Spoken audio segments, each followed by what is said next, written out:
빛으로 오신 예수님, 또 예수님을 보내주신 하나님, 하나님과 예수님을 믿게 하시는 성령님, 우리 성삼일째 하나님을 찬양합시다. 할렐루야. 아멘. 귀한 찬양 감사드립니다. 세상에 비친 우리들이죠. 빛으로 살기 위하여 한 주간 애쓰신 우리 성도님들 기억하며 서로 격려하며 축복합시다. 인사합시다. 한 주간 수고 많으셨습니다. 네, 여러분 축복합니다. 사랑합니다. 옛날 어느 왕자가 있었습니다. 사냥을 좋아해서 사냥하러 나갔다가 그만 낭떠러지에 떨어져서 죽을 지경이 되었습니다. 나무꾼이 그 광경을 보고 그 왕자를 극진히 간호해서 왕궁으로 살려서 보내주었습니다. 네. 그래서 그 왕이 나무꾼에게 선물을 주고 싶었어요. 그래서 불러서 무엇을 줄까 했더니 나무꾼이 마땅히 할 일을 했을 뿐이에요. 제가 무엇을 더 바라겠습니까? 혹 한 가지 원한다면은 임금님께서 저희 집에 하룻밤 오셔서 머무신다면 최고의 영광이 되겠습니다. 그래서 임금님이 허락을 했습니다. 그 임금이 그 지방에 그 초란 집에 가면은 이제 미리 사전에 그 신하들이 전부 길을 닦고 또 집을 새롭게 지어주고 모든 것을 손을 보지 않습니까? 멋지게 만들어 놓습니다.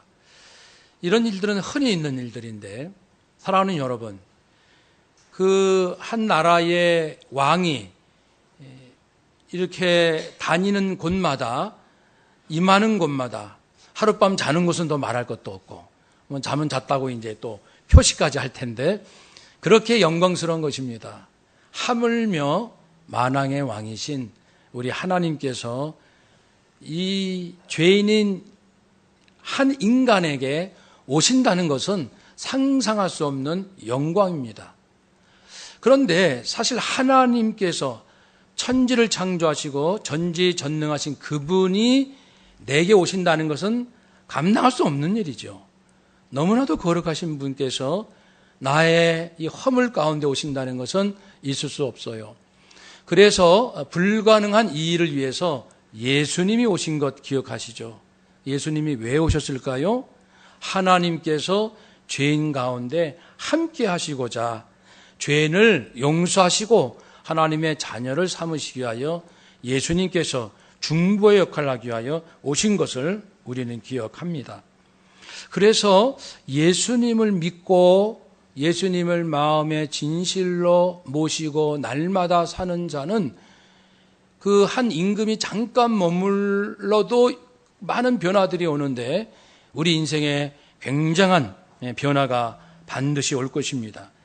그래서 하나님께서는 이전에도 우리가 말씀을 나눴지만 복습 차원에서 한번 생각해 보세요.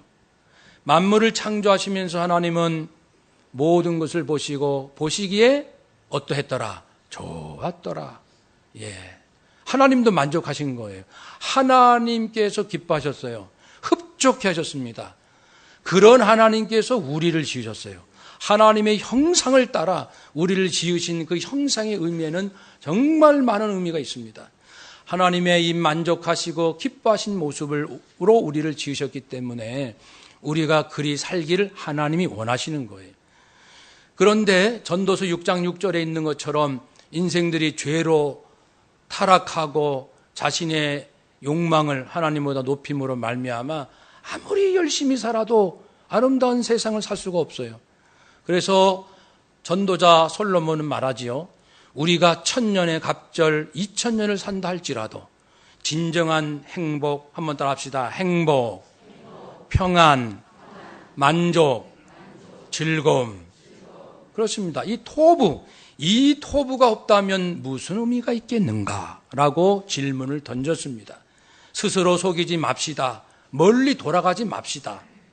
여러분, 그래서 예수님께서 오셔서 산상수훈, 특별히 마태복음 5장, 6장, 7장, 그 중에서도 5장에 있는 산상팔복, 누가 그 아름다운 인생 그 선한 인생, 하나님 자신도 기뻐하시고 만족해 하신 삶을 누릴 수 있겠는가? 심령이 가난한 자다. 자신의 한계를 철저히 깨닫고 하나님 그 전능자 앞에 겸허히 나가서 하나님의 도움이 아니고서는 저는 한순간도 살 수 없습니다. 용서받을 수가 없습니다. 라고 고백하는 자, 그러한 심령을 가진 자에게 하나님께서 주고 싶으신 그 하늘의 복, 천국을 주신다고 했고요. 애통할 줄 아는 사람, 내가 잘못을 했으면 잘못을 했구나, 죄를 지었으면 회개할 줄 알고 애통할 줄 아는 자에게 하늘문이 열린다고 했습니다. 마음이 청결한 자, 온유한 자, 화평케 하는 자들. 그래서 예수님께서 참된 인생을 알지 못하고 방황하는 사람들에게 오셔서 천국 복음, 바로 그 아름다운 인생, 이렇게 좋을 수 없다라는 그 삶을 말씀해 주셨습니다. 뿐만 아니고 에베소서 2장 10절에 있는 것처럼 나만 그런 삶을 누릴 것이 아니라 방황하는 우리 가족들, 친척, 친구들에게도 이러한 인생이 있다는 것을 알려주자. 우리가 예수 믿고 왜 구원받았는가? 구원받은 것으로 끝이 아니고 내 주변에 있는 사람들, 아무리 돈이 많아도, 아무리 공부를 많이 해도, 아무리 권력이 있어도 모든 사람을 사랑할 수 없고 모든 일에 감사할 수 없으며 하나님을 경외할 수 없는 그 공허하고 허무가 없는 인생들에게 참된 삶을 알려주라고, 그래서 우리를 구원하셨다고 말씀합니다. 장차 예수님 오시면은 완성된 아름다운 삶이 이루어질 것입니다. 그건 천년왕국입니다. 우리가 부활할 것입니다. 예수님 재림하시고 우리는 부활합니다. 그날을 소망합니다. 우리 아까 장로님 기도처럼 우리가 그날을 기다리고 있는 거예요. 대한민국이 지금보다 월등히 경제적으로 나아질 수 있고 지금보다 훨씬 어려워서 멕시코보다 더 어려워질 수도 있어요. 그렇죠, 경제적으로. 근데 그건 중요한 게 아니에요. 아니, 멕시코처럼 가난하면 못 삽니까? 우리가 스리랑카 매년 갑니다마는 스리랑카처럼 가난해지면 우리 뭐 죽습니까? 못 사는 거예요? 물론 삶은 매우 불편합니다마는 하나님께서 말씀하시는 것은 참된 인생은 그런 곳에 있지 아니하다는 것을 깨우쳐 주십니다. 그래서 우리 앞서서 살핀 대로 이사야 2장에서는 모든 전쟁이 그치고 평화가 오는 때가 있다. 11장에서는 동물과 인간이, 어린아이와 독사가 서로 장난치며 뒹구는, 그래서 사자도 풀을 먹고 육식이 아니라 초식하는 그러한 새로운 세계가 온다. 35장에서 황무지가 변하여 장미꽃, 백합화가 피고 메마른 땅 사막에 샘물이 흘러 넘치리라. 그렇게 약속을 하셨어요. 그날을 우리는 소망하는 겁니다. 우리 예수님 오시면 그 완성된 아름다운 삶이 올 것이다. 그래서 하나님은 말씀하신 거죠. 나는 이렇게 좋을 수가 없었단다. 창조 시의 고백이죠. 그러나 전도서를 통해서 내가 이렇게 좋을 수 없다라는 인생을 살아야 할 텐데 왜 나는 그렇게 살지 못할까? 예수님은 오셔서 그렇게 좋은 인생은 살 수 있단다. 살 수 있단다. 말씀을 하셨고 에베소서 2장에서는 너만 그렇게 살지 말고 주변 이웃에게 그 놀라운 삶을 전파하고 알려주렴. 때가 되면은 정말 구원받은 자가 완전히 누리는 아름다운 인생이 올 것인데 곧 올 것이다. 그러면서 우리는 지금 기다리고 있지 않습니까? 오늘 이사야 7장을 통해서 다시금 하나님은 어떤 소망을 우리에게 주시는지 기대하면서 살펴보기 원합니다. 배경은 이렇습니다. 지금부터 2700년 정도쯤 이스라엘이 남북으로 분열됐지요. 남유다 아하스 왕이 있습니다. 아하스 왕은 다윗 계통의 아주 뼈대 있는 집안이라 할 수 있어요. 예수님 족보에도 아하스라는 이름이 있습니다. 그러나 그는 악한 왕입니다. 우상 숭배하고 귀신들을 섬기고 다른 백성들도 그렇게 하게 만들고 자기 아들을 불에 태워서 우상에게 제물로 바친 정말 끔찍한 악한 왕이었습니다. 하나님을 멀리하니 귀신에 따라갑니다. 여러분, 김희영 목사님이라는 분이 계셔요. 그분은 93년도에 기독교로 개종했습니다. 그전에는 단군교 교주였어요. 들어보셨죠? 단군교. 93년 이전에 있었어요. 단군교. 이분이요, 미용사 하다가 잘 나가는 그 옛날에 미용사 해서 돈도 많이 벌고 있을 때 어느 날 밤에 귀신이 찾아왔어요. 그래서 나를 따라오라 해가지고 따라간 곳이 망우리 공동묘지입니다. 거기서 50일 동안 물만 먹고 금식을 하면서 귀신에게 능력을 받습니다. 관상 보는 법, 점치는 법, 손금 보는 법, 이런 능력을 받게 됩니다. 그들 말로는 도를 닦는 거죠. 여러분, 계룡산에도 도 닦는다는 수많은 사람들이 있어요. 수많은 그 이단도 있고 신흥 종교도 있는데 다 귀신의 능력을 받아요.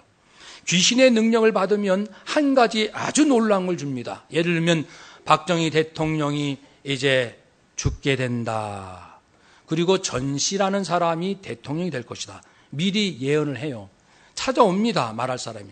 얘기하면 이제 소문이 나서 보니까 사실대로 됐거든요. 그래서 그 당시 아주 유명했던 재벌 총수들이나 역대 대통령들이 다 따라다녔다는, 그 찾았다는 김혜영이라는 유명한 점쟁이가 있습니다. 대한민국을 좌지우지 흔들었던 최태민은 말할 거, 이거는 게임도 안 되는 거고, 김혜영이라는 위대한 점쟁이가 있었어요. 유명한. 근데 그가 93년도 하나님을 만납니다. 오늘 하나님이 찾아오셔서 이제는 그것을 버리고 나를 따라오라. 그런데 그 김혜영 목사님이 그 전에 말하기를 귀신은 한 가지는 준대요. 정확히 아주 쪽집게 점 기가 막히게 맞추는 거예요. 국가야 중대한 일을 딱딱 맞추는 거예요. 그러니까 막 혼을 빼고 다들 달려가죠. 돈 싸들고. 한 가지는 귀신은 주는데 그 대신 9가지를 빼앗아 가는 거래요. 귀신은. 그러니까 철저히 귀신의 노예가 됩니다. 오늘날도 수많은 예언과 점치는 것과 굿하는 것과 얼마나 많은 것들이 지금 전 세계에 떠돌고 있는지 몰라요. 귀신의 능력을 받아서 하는 것들입니다. 하나님께서 김혜영을 불렀습니다. 그가 22년간의 단군교 교주하며 모든 것을 그만두고 하나님 앞에 나와서 이제 나중에 목사가 되어서 전국 다니면서 5,000개 교회 하나님을 증거하고 귀신을 이길 수 있는 것은 오직 예수밖에 없습니다. 한번 따라 합시다. 귀신은 예수님이 이기십니다. 아멘. 그래서 여러분 귀신에 속지 마십시오. 귀신이 아주 그 유명한 그 점을 치신다고 해서 그 점을 따라가지 마십시오. 하나 받고 9가지 뺏깁니다. 영혼을 빼앗깁니다. 지옥으로 갈 것입니다. 사람은 귀신 따라가지 않으려면 하나님 따라가야 됩니다. 하나님 멀리하면 귀신 따라가요. 둘 중에 하나입니다. 선택하십시오. 하나님을 따라갈 것인가, 귀신을 따라갈 것인가. 아하스 왕은 귀신들을 섬기며 이방 온갖 잡신들을 백성들과 함께 섬겼습니다. 역겹습니다. 이사야 10장 1절에 보면 불의한 법령을 만들며 불의한 말을 기록하며 가난한 자를 불공평하게 판결하여 가난한 백성의 권리를 박탈하며 과부에게 토색하고 고아의 것을 약탈하는 자는 화 있을진저 저주받을지어다. 이 말씀이 그대로 아하스한테 적용되는 거예요. 아하스는 자기가 통치하고 있는 동안에 북이스라엘과 아람 왕이 동맹을 맺어서 자기를 치려고 하니까 두려워가지고 벌벌 떱니다. 가만히 보니까 아수르 신흥 제국이 힘이 있는 거예요. 아수르와 결탁하자. 그래서 물리치자. 근데 그때 하나님께서 이사야를 보내서 말씀합니다. 이사야야, 아하스 왕한테 가서 정신 좀 차리라고 말해라. 한번 따라 합시다. 아하스야, 정신 좀 차려라. 그러니까 눈에 보이는 권력을 쫓지 말고 하나님을 따르라. 하나님께서 남유다를 다윗의 자손으로 하나님께서 약속하시고 이 다윗의 혈통에서 메시아가 오시기 때문에 반드시 지킨다. 어떤 세상 권력이 침범할지라도 반드시 하나님이 지킨다는 것을 알려주어라. 그렇게 해서 이제 알려주었는데 오늘 본문에 우리 11절 함께 읽읍시다. 너는 내 하나님 여호와께 한 징조를 구하되 깊은 데서든지 높은 데서든지 구하라 하시니. 하나님께서 말씀합니다. 이사야를 통해서 아하스야, 하나님, 내가 남유다를 지키고 보호할 것이다. 이걸 믿어야 된다. 아수르 의지하지 마라. 의심이 된다면 징조를 구하라. 징조라는 것이 무엇입니까? 하나님의 예언은 성취가 되니 그분의 약속은 진실하도다.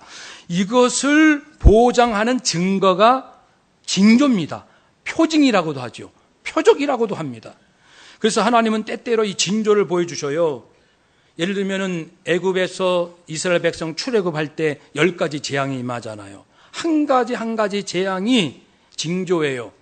보라, 이 재앙, 피, 개구리, 이 파리, 생축이 죽고 독종, 메뚜기, 우박, 마지막 장자가 죽는 10가지 재앙은 누가 보내시는가? 하나님이시다. 이건 징조다. 하나님께서 역사의 통치자시고 노예지만 이스라엘을 지키시는 여호와이니라. 이것을 알리는 징조라고 했습니다.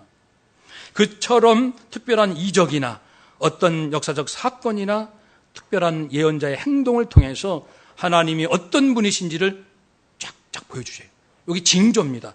그러니까 하나님께서 아주 자비를 베푸시는 거예요. 아주 못되기 짝이 없는 아하스지만, 아하스야, 하나님이 이 땅을 보호하시는데 믿을 수 없거든 징조를 구해서 믿는 자가 되라. 의심하지 말고 믿는 자가 되라. 믿는 자가 되라고 징조를 구하면 높은 데서 구하든지 깊은 곳에 있는 것을 구하든지 어떤 형태를 구하든지 반드시 들어줄게 하셨지만 이제 그 아하스는 뭐라고 답을 합니까? 12절 함께 읽겠습니다. 아하스가 이르되 나는 구하지 아니하겠나이다. 나는 여호와를 시험하지 아니하겠나이다 한지라. 겉으로는 아주 멋있는 것 같아요. 신명기 6장 16절을 인용하면서 아니야, 나는 하나님을 시험하지 않아. 어떻게 건방지게 하나님을 시험할 수가 있어. 하나님께 징조를 구하지 않을 거야. 이것은 아주 교묘한 자입니다. 마음으로 이미 답을 만들어놨어요. 나는 아수르 의지하면 돼. 하나님 필요 없어요. 도와도 주지 마시고 간섭도 하지 마세요. 도움도 간섭도 필요 없어요. 내 인생의 주인은 나예요. 내 마음대로 할 거라니까요. 그러한 마음을 감추고 아니야, 하나님을 어떻게 감히 시험을 해. 이런 교묘한 자가 있습니까? 이사야가 말합니다. 네가 백성들을 괴롭히고 그것도 부족하여 하나님까지 조롱하느냐? 하나님을 괴롭게 하겠느냐?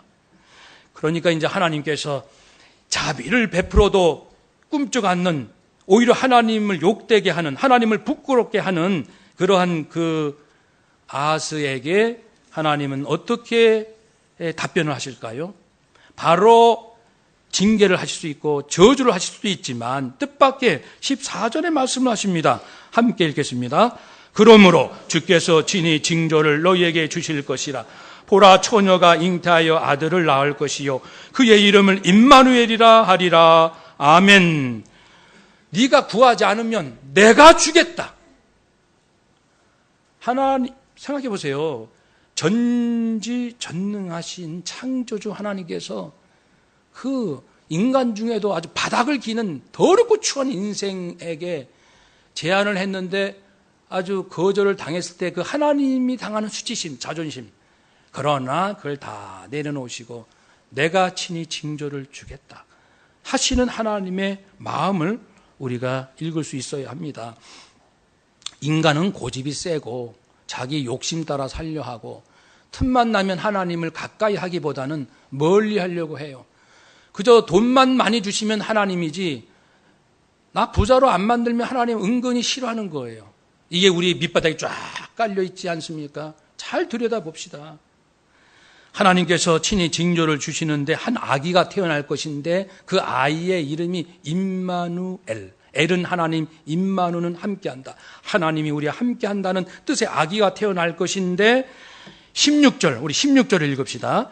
대저 이 아이가 악을 버리며 선을 택할 줄 알기 전에 내가 미워하는 두 왕의 땅이 황폐하게 되리라. 이 아기가 악을 버리고 선을 택한다는 것은요, 일반적으로 분별할 수 있는 시작점 약 3살 정도로 봅니다. 3살로 한다면은 3년 되기 전에, 16절은 전입니다. 선을 택할 줄 알기 전에, 3살쯤 되기 전에 네가 미워하는 너를 괴롭히는 두 왕 아람과 북이스라엘의 땅이 황폐하게 되리라. 심판받아 그들이 멸망한다. 그리고 나서 3년쯤 되면 15절 함께 읽읍시다. 그가 악을 버리고 선을 택할 줄 알 때가 되면 엉긴 적과 꿀을 먹을 것이라. 아멘. 이것은 이제 그것으로 끝이는 것이 아니고 아수르 제국이 침략해서 아람과 북이스라엘을 멸망시킬 뿐 아니라 동맹을 맺었던 이 남유다까지 침공하는 거예요. 그러니까 아하스는 완전히 당합니다. 믿었던 도끼에 발등 찍힌다. 그거죠. 그것이 바로 엉긴 젖과 꿀을 먹는다는 것은 정말 가난한 삶을 말하는 거예요. 그 비참한 현실을 18절 이하에 쭉 설명되어 있습니다. 남유다 역시 심판을 받는 모습. 그것이 17절에 다시 표현되죠. 17절 읽읍시다. 여호와께서 에브라임이 유다를 떠날 때부터 당하여 보지 못한 나를 너와 내 백성과 내 아버지 집에 임하게 하시리니 곧 아수르 왕이 오는 날이니라. 아멘. 아수르 왕이 침공하여 남북, 에브라임은 북이스라엘입니다. 유다는 남유다. 남북이 최초로 분열되던 그때 이후로 지금까지 볼 수 없었던 큰 재앙이 이제 올 것이다. 이렇게 말씀을 해 주십니다. 물론 이 역사적인 사건 속에서 이 아이가 누구냐에 대한 해석은 분분합니다. 그래서 그 해석은 일단 접어두고요. 중요한 것은 이 14절 말씀, 이 말씀 임마누엘이라는 이 아이가 누군지에 대해서 그 당시에 어떤 사건을 의미하기도 하지만 궁극적으로 예수 그리스도이심을 마태복음이 증언하고 있습니다. 우리 마태복음으로 가봅시다. 마태복음 1장.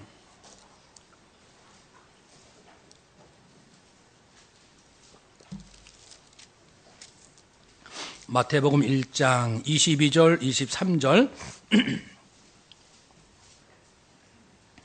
함께 읽습니다. 이 모든 일이 된 것은 주께서 선지자로 하신 말씀을 이루려 하심이니 이르시되 보라 처녀가 잉태하여 아들을 낳을 것이요 그의 이름은 임마누엘이라 하리라 하셨으니 이를 번역한즉 하나님이 우리와 함께 계시다 함이라. 아멘. 처녀가 잉태하여 남녀 관계없이 성령님께서 생명을 직접 마리아의 그 자궁 속에 생명을 넣어 주어서 잉태가 되어 태어난 아기가 있는데 임마누엘이라. 번역한즉 하나님이 우리와 함께 하시니라. 그래서 이사야 7장 14절의 예언의 말씀이 물론 그 역사적 사건에 어떤 의미하는 것도 있었지만 예수님을 미리 알려주는 예표적인 말씀으로 우리는 이해합니다. 궁극적으로 메시아가 오실 것이라는 겁니다. 예수님이 오십니다. 다시 오십니다. 물론 처음 오셨고 또 다시 오십니다. 성탄절은 처음 오셨음을 일단 우리가 기억하는 것이죠. 예수님은 하나님께서 우리와 함께 하신다는 하나의 증거가 됩니다. 그래서 요한복음 1장 1절 보면은 태초에 무엇이 계시니라? 태초에 말씀이 계시니라. 이 말씀이 하나님과 함께 계셨는데 이 말씀은 예수님을 뜻합니다. 하나님과 함께 계셨다고 했고 14절에 보면 말씀이 육신이 되어 우리 가운데 거하셨다. 하늘에 계신 성자 하나님 예수님께서 인간으로 오셔서 우리 가운데 거하셨다. 마치 광야 시대에 천막을 치고 백성들이 거하는 것처럼 천막을 치시고 우리 가운데 오셔서 이제 야영 캠핑장에서 텐트 치고 자고 있는데 옆에서 누가 텐트 하나를 치네요. 이렇게 보니까 예수님이. 예를 들면 그렇게 재미있게 표현할 수 있는 거. 예수님! 예수님도 캠핑을 좋아하시네요. 그런 것처럼 우리 인생에 오신다는 거예요. 예수님 오셔서 우리 안에 거하시고 빌립보서 2장에서는 근본 예수님은 하나님과 동등되시는 거룩한 신성을 가지신 분이시지만 그 동등됨을 포기하시고 사람이 되시고 종으로 태어나시고 십자가를 치셨다고 했습니다. 왜 십자가에 죽으셨습니까? 디모데전서 2장 5절에 하나님은 한 분이시요 또 하나님과 사람 사이의 중보자도 한 분이시니 곧 사람 되신 예수 그리스도이시라. 그분은 모든 사람을 위하여 자기를 대속물로 주셨느니라. 대신해서 속물, 죄값을 치를 수 있는 값으로 자기 목숨을 주셨다. 속은 돈을 주고 노예를 해방시키는, 돈 주고 값을 치른다. 속. 대신 값을 치른 제물로 자기 자신 자체를, 전체 자기 생명을 죄인들 위하여 주시기 위하여 이 땅에 오셨느니라. 그것이 바로 이제 우리와 함께 하나님이 거하시는 방식이었습니다. 임마누엘, 하나님이 어디 계시냐고요? 예수님 안에 계십니다. 예수님 분명히 이 땅에 역사적인 인물로 오셨습니다. 언제, 어디서, 누구와 무엇을 어떻게, 명백한 증거가 있습니다. 분명히 땅에 걸어 다니셨고 밥을 잡수셨고, 네, 울기도 하셨고 피곤하면 주무시기도 하셨고 그런 인간으로 살아가셨어요. 물론 메시아로서 말입니다. 지금 예수님은 어디 계시죠? 천국에 계십니다. 저는 날마다 천국에 계신 예수님을 그리워합니다. 사모하고. 왜냐하면 예수피 예수 생명으로 날마다 기도하니까 예수님을 생각하지 않을 수가 없지요. 걸어가도 예수님, 물 마셔도 예수님, 누구 만나도 예수님, 어려운 사람 보면 예수님, 예수님 도와달라고, 예수님의 생명을 저분에게 좀 부어주세요. 좀 몸도 낫게 해주시고요. 너무 살기 힘들어요. 좀 살 수 있게 좀 도와주세요. 꿈이 없어요. 꿈을 주세요. 영생 얻지 못했어요. 구원해 주세요. 모든 사람 볼 때 예수님의 생명으로 축복하고 저 사람도 언젠가는 세상 떠날 텐데 영생 얻고 또 살아있는 동안 하나님께서 태초에 천지창조시 보시기에 좋았더라. 이렇게 좋을 수가 없다 하셨던 하나님의 그 감동, 하나님의 감탄. 당신도 그렇게 사세요. 돈이 많으면 좋겠죠. 그러나 부족할지라도 마음 원하는 만큼 없을지라도 세상이 이렇게 좋을 수가 없구나라고 감탄하며 살 수 있답니다. 예수님을 모십시오. 예수님을 영접하십시오. 예수님은 천국에 계십니다. 사도 바울은 말하지요. 보라, 지금은 은혜 받을 만한 때요, 지금은 구원의 날이로다. 예수님께서도 오셔서 메시아로 활동하시기 첫 말씀이 은혜의 해가 임하였도다. 즉 죄인들이 다 용서받고 하나님 안에서 근본적으로 새로운, 보시기에 좋았더라, 그렇게 좋을 수가 없다라고 고백하는 그런 삶을 살게 하시려고 오신 겁니다. 그러면 하나님도 기뻐하시는 거예요. 우리가요, 인간의 부모도 자녀가 꼭 뭐 어떤 일을 잘하면 물론 좋겠지만 잘했다, 잘 됐는데 우울해, 잘 됐는데 뭔가 맨날 마음에 평안이 없어요. 일은 잘 되는데 맨날 누구랑 싸우고 다투고. 그러면 부모 마음이 어때요? 그 자식 볼 때마다 괴로워 죽겠어요. 근데 자녀가 아주 기뻐하는 거예요. 자기 삶에 만족하고. 엄마 아빠 보기에는 그거밖에 못 썼나? 근데 자기는 너무너무 만족하며 행복하며 즐겁게 사는 거예요. 야, 너 나보다 낫다. 얼마나 흐뭇한지 몰라. 인간의 눈으로 그것만 봐도 이렇게 행복한데 우리가 세상에서 줄 수 없는 참된 평안과 감사와 은혜 가운데 우리들이 산다면은 하나님이 우리들의 모습을 보시고 아마 좀 표현을 한다면 뜨거운 눈물을 흘리실 거예요. 야, 너 행복하지? 네, 저 이정건 행복합니다. 예수님 감사해요. 고맙습니다. 예수님. 너 예수님 정말 사랑하는구나. 네, 하나님, 너 예수님 너무너무 사랑해요. 이렇게 고백할 때 우리 하나님께서 얼마나 좋아하실까. 얼마나 뜨거운 눈물을 흘리시면서 막 기특하다가도 하실 거고 고맙다가도 하실 거고 얼마나 좋아하실까. 나도 좋고 하나님도 기뻐하시고 그런 인생 살려고 예수님이 오신 줄로 믿습니다. 그럼 스스로 질문해 봅시다. 여러분 정말 영생 얻은 확신이 있습니까? 지금 죽어도 천국 간다는 확신이 분명히 있습니까? 예수님 재림하실 때 나는 부활한다는 분명한 확신이 있으십니까? 또한 사는 게 좋아요. 정말 좋아요. 정말 매일매일 새로워요. 이렇게 고백하실 수가 있습니까? 만일 그렇지 않다면 왜 그럴까? 나는 왜 그런 고백이 나오지 않을까? 어디서 문제가 있는 것일까? 예수님은 분명히 천국에 계시고 우리 나를 위해서 기도하신다고 했는데, 성령님은 내 심령 안에 계신다고 했는데 어디에서 문제가 있는 것일까? 어디에서 내가 나를 속이고 있는 것일까? 지난주 말씀처럼 절망해야 됩니다. 이거 나는 나로서는 알 수가 없어요. 주님 앞에 나와서 울어야 됩니다. 하나님, 저는 공부도 많이 했고요. 돈도 좀 벌어봤어요. 몸도 건강하고 얼굴도 예뻐요. 전 별로 문제가 없는데 인생이 이렇게 좋을 수 없다는 고백은 안 나옵니다. 조금만 누가 나를 비난하면 견딜 수가 없어요. 분노가 일어납니다. 내 뜻대로 안 되면 저는 잠을 이루지 못하거든요. 요즘 사업 때문에, 자금 때문에 피가 마릅니다. 이렇게 좋을 수가 없다. 절대 그런 고백은 나오지 않습니다. 피가 마릅니다. 그러면 그 피가 마르는 고통을 가지고 주님 앞에 가시란 말이에요. 피가 마르는데 하나님 앞에는 안 가고 누가 나한테 자금을 좀 대줄까? 그 생각만 하는 거예요. 아하스랑 똑같잖아요. 아하스로만 있으면 돼. 내 인생은 내 것이야. 내 마음대로 할 거야. 하나님 도와주지도 마시고 간섭도 하지 마세요. 내 마음대로 할 거예요. 우리가 아하스 같은 사람 아닙니까? 보시기에 이렇게 좋았더라. 심령이 가난한 자는 복이 있단다. 애통하는 자가 복이 있어. 마음이 청결한 자가 복이 있느니라. 그러는 예수님 말씀이 거짓입니까? 뻥입니까? 예수님이 사기치셨습니까? 그런 예수님은 버리세요.